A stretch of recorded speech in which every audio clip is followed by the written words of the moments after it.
మీరు నలుగురిలో స్పెషల్‌గా కనిపించాలనుకుంటున్నారా అమ్మా? చక్కగా స్మైలింగ్ ఫేస్‌తో ఉండండి. ఎప్పుడు నవ్వుతూ ఉండండి.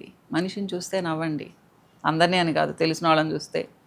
తర్వాత మంచి డ్రెస్సింగ్ సెన్స్‌తో ఉండండి మా. కాస్ట్లీవి కాకపోయినా నీట్‌గా కట్టుకోండి ఏవైనా కానీ. మీ నడక బాగుండేట్టుగా చూసుకోండి.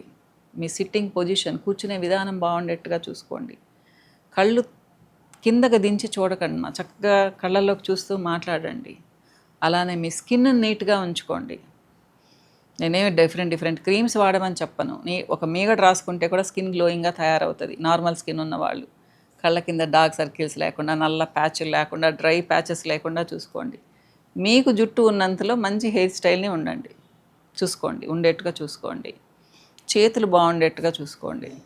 మళ్ళీ అంత కట్ అయిపోయి పిచ్చి గోర్లు అట్లా లేకుండా నీట్గా ఉంచుకోండి. అందంగా అని చెప్పడం లేదు నేను, స్మూత్గా నీట్గా ఉంచుకోండి.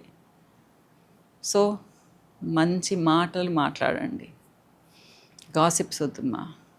మీరు వెళ్ళారు అంటే తను వస్తే చాలా మంచి మాటలు చెప్తుంది అనే అభిప్రాయం రావాలి. అప్పుడు మిమ్మల్ని అందరూ యాక్సెప్ట్ చేస్తారమ్మా. మీరు ఎప్పుడూ స్పెషల్గా ఉంటారు. చిన్న ఏజ్లోనే కాదు, మీకు 60 ఏళ్ళు వచ్చినా 70 ఏళ్ళు వచ్చినా కానీ మీరు స్పెషల్గా ఉంటారు. మీ చుట్టూ జనాలు చేరతారు. ట్రై చేయండి.